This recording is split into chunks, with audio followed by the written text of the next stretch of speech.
بسم اللہ الرحمن الرحیم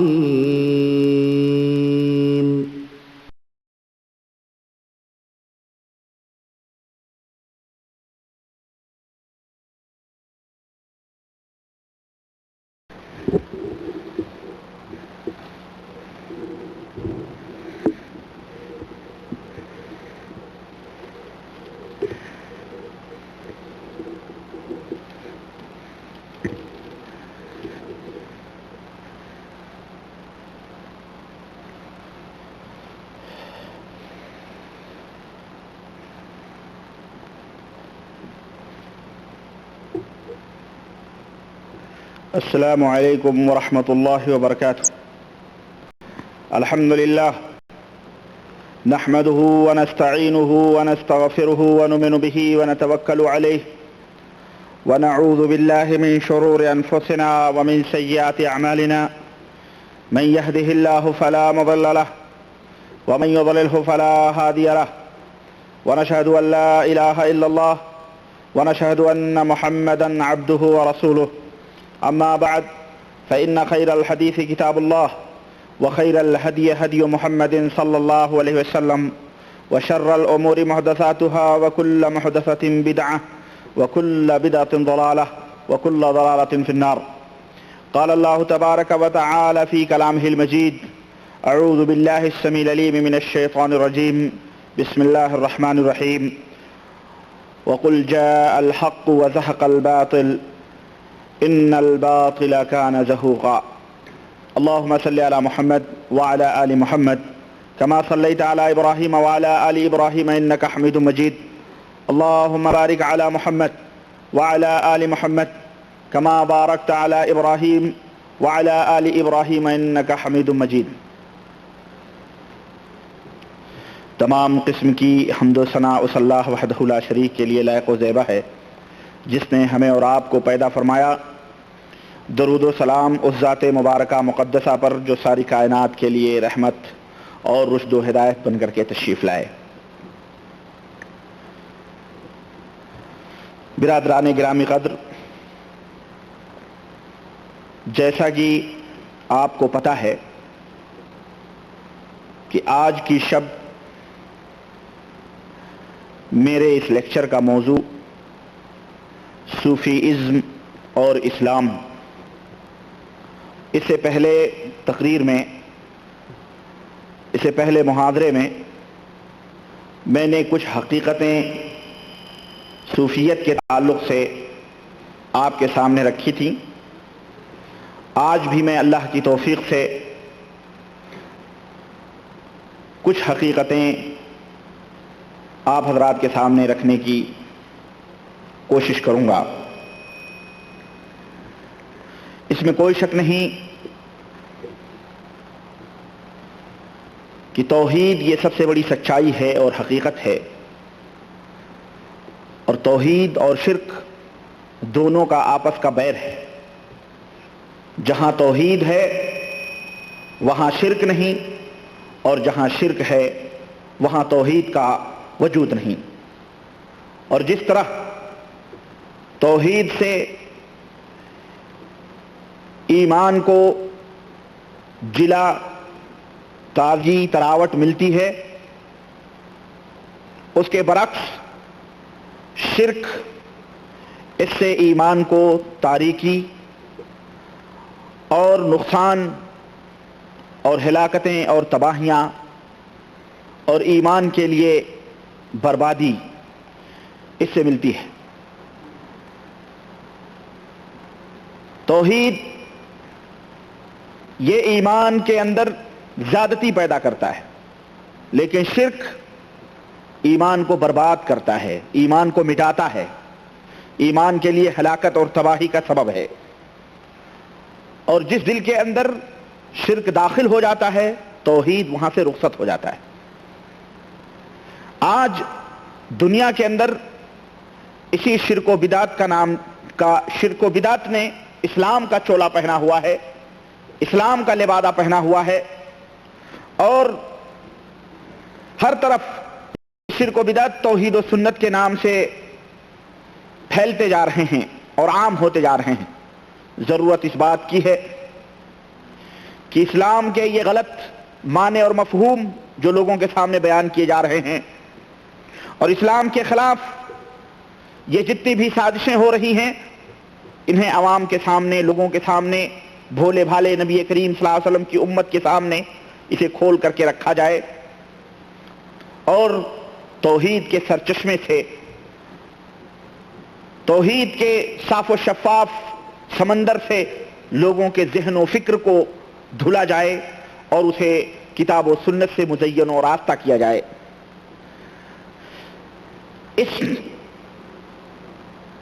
اس باب میں، اس میدان میں جو اصل مجرم اس امت کے ہیں وہ لوگ ہیں جو علماء سو ہیں، عوام الناس جو بیچارے جاہل ہیں، جنہیں بیچاروں کو روزی روٹی کمانے کی فرصت نہیں، اسی سے فرصت نہیں ملتی ہے، وہ بیچارے اس سلسلے میں کیا سمجھیں گے اور کیا جانیں گے۔ لیکن اس امت کے جو علماء سو ہیں، اس امت کے جو برے علماء ہیں، جنہوں نے اس امت کے لوگوں کے ذہنوں میں شیطان کو اتار دیا ہے، یہی اس امت کے اصل مجرم ہیں۔ ہمیں چاہیے کہ ہم ایسے علماء سو کو، ایسے برے علماء کو سمجھیں اور ان کے حیل و حجت کو اچھی طرح سے اپنے ذہنوں میں بٹھائیں اور شیطان کو اپنے ذہن و دماغ سے نکالیں اور اس کی جگہ پر کتاب و سنت کو لازم پکڑیں۔ یہ وہ علماء ہیں جو کتاب و سنت سے نفرت دلاتے ہیں، جو عقیدہ توحید کا مذاق اڑاتے ہیں، صوفیت کے نام پر، تصوف کے نام پر علماء اسلام کا تمسخر ان کا پیشہ ہے۔ جدھر دیکھیے کسی صوفی کے مقابلے میں علماء کو پیش کیا گیا تو وہ عالم بیوقوف اور صوفی بہت بڑا ہوشیار اور عقل مند سمجھا جاتا ہے۔ کتابوں کے اندر یہی چیزیں بیان کی جاتی ہیں کہ تم شریعت کے جاننے والے ہو، تم ظاہر کے جاننے والے ہو، اور جو صوفی ہیں، یہ جو اولیاء ہیں، یہ باطن کو جانتے ہیں، یہ جو ہے اندرونی چیزوں کو جانتے ہیں۔ آج جس طرف نظر دوڑائیں آپ، اس طرف فلانے بزرگ ہیں، فلانے صوفی ہیں، فلانے جو ہے آسمان کے اوپر پہنچے ہوئے اتنے بڑے بزرگ ہیں، فلانے، ہر جس طرف دیکھو انہی کی مدح سرائی ہو رہی ہے، انہی کے شان میں جلسے ہو رہے ہیں، ان کے شان کے نعرے لگائے جاتے ہیں، ان کے شان میں جو ہے بڑی بڑی محفلیں سجائی اور سنواری جاتی ہیں کہ یہ صوفی فلاں ہیں، یہ بہت بڑے ولی اللہ ہیں، یہ نماز نہیں پڑھتے بلکہ کعبے میں ان کی نماز ہوتی ہے، یہ نماز یہاں زمین پہ نہیں پڑھتے، ان کی نماز کعبے میں ہوتی ہے، یہ فلاں صوفی ہیں، یہ فلاں فی اللہ ہیں، یہ غوث ہیں، یہ قطب ہیں، یہ ابدال ہیں، یہ نجبہ ہیں، یہ صلحاء ہیں، اور یہ جو ہے اتقیاء ہیں، ان کی حکمرانی نہروں پہ چل رہی ہے، جانوروں پہ چل رہی ہے، شیروں کے اوپر ان کی حکمرانی ہے،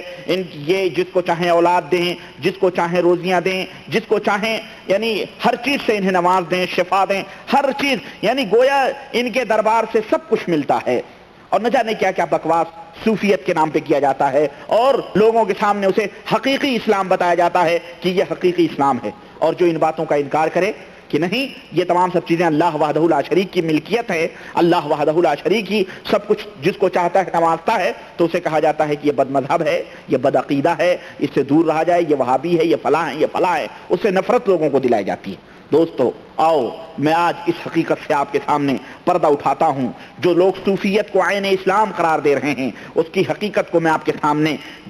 جو ہے نکھار کر کے اور کھول کر کے رکھنا چاہتا ہوں کہ یہ صوفیت دراصل مجوسیت، یہودیت اور نصرانیت اور اسی طرح سے برہمنیت، یہ جو برہمن اور جو یہ بوذیت، زردشتیت، ان تمام سب کا ملمہ ہے، ان تمام سب کو لے کر کے صوفیت کو لوگوں کے سامنے نافذ کیا گیا ہے۔ وہ ضربیں، وہ مشقیں، وہ یوگائیں، وہ ورزشیں جو آشرموں میں ہوتی تھیں، چرچوں میں ہوتی تھیں، زردشتوں کے عبادت خانوں میں ہوتی تھیں، مجوسیت کے بت خانوں میں ہوتی تھیں، وہی ضربیں، وہی یوگائیں، وہی مشقیں، وہی ریاضیات کے نام پر اور مشقوں کے ضرب کے نام پر اسے اسلام کے اندر داخل کرنے کی کوشش کی گئی ہے، اور یہ بتلایا گیا ہے کہ یہ اسلام ہے۔ اسلام کے اندر بھی یہ مشقیں ہیں، یہ ضربیں ہیں، یہ ریاضتیں ہیں، یہ اس طرح سے ہیں۔ آئیے میں آپ کے سامنے وہ تمام سب آپ کے سامنے میں رکھنا چاہتا ہوں۔ سب سے پہلے ہمیں ضرورت اس بات کی ہے کہ ہم یہ سمجھیں کہ تصوف کا معنی اور اس کا مفہوم کیا ہے۔ تصوف در حقیقت یہ عربی کا لفظ ہی نہیں ہے۔ عرب کی زبان میں، عرب کی ڈکشنری میں آپ مکمل پورے ڈکشنریاں اٹھا کے دیکھ ڈالیں، تصوف کا کوئی لفظ یعنی جس معنی میں استعمال ہوتا ہے یا تصوف کا لفظ ہی عربی زبان میں اس کا وجود ہی نہیں ہے۔ عربی زبان میں اس کا وجود ہی نہیں کہ تصوف صوفی کیا ہے یہ، بلکہ یہ تصوف ایک دلالت، تصوف کا مطلب دلالت یعنی گمراہی ہے، جس کا وجود نہ عہد صحابہ میں تھا، نہ عہد نبی صلی اللہ علیہ وسلم میں تھا، نہ صحابہ کرام کے زمانے میں تھا، نہ تابعین کے زمانے میں تھا، نہ تبع تابعین کے زمانے میں تھا، بلکہ اللہ کے رسول صلی اللہ علیہ وسلم فرماتے ہیں کہ خیر القرون قرنی ثم الذین یلونہم ثم الذین یلونہم، کہ سب سے بہترین زمانہ میرا زمانہ ہے، اس کے بعد وہ زمانہ ہے جو میرے بعد آنے والا زمانہ ہے، اس کے بعد وہ زمانہ ہے جو میرے بعد آنے والا زمانہ ہے، یعنی صحابہ کا زمانہ، تابعین کا زمانہ، یہ سب سے بہترین زمانہ ہے، اور یہ خیر القرون یہ زمانے کہلاتے ہیں۔ ان زمانوں میں صوفیت کا قطعاً کہیں وجود اور کہیں اس کا جو ہے ذکر نہیں ملتا ہے۔ اور آج اسی تصوف کو بڑے بڑے علماء، بڑے بڑے مفکرین اور بڑے بڑے لوگ عجیب و غریب معنی اور مفہوم میں بیان کرتے ہیں، کہتے ہیں جی تصوف جو ہے اس سے تزکیہ نفس ہوتا ہے، اس سے نفس کی پاکی ہوتی ہے، ایمان نکھرتا ہے، ایمان کے اندر ترقی ہوتی ہے، ایمان کے اندر زیادتی ہوتی ہے، اس سے ظاہر و باطن کو تصوف سے ظاہر و باطن کو پاک کیا جاتا ہے، یہ سعادت حاصل ہوتی ہے،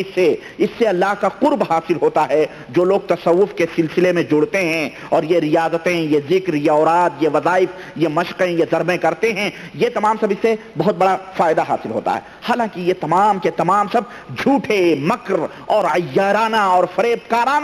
جو ہے چالیں ہیں، اس سے کوئی فائدہ نہیں ہوتا، اس لیے کہ جتنی بھی بھلائی اور جتنے بھی خیر کی چیزیں تھیں اور جتنی بھی چیزیں اللہ وحدہ لا شریک سے قریب کرنے کی تھیں اور جن میں خیر اور بھلائی تھی، اللہ کے رسول صلی اللہ علیہ وسلم ہمیں بتلا کے گئے اور ہمارا دین مکمل ہو گیا۔ ہمارے دین میں اب قطعاً کسی کو کمی یا زیادتی کرنے کی اس کی کوئی گنجائش نہیں ہے،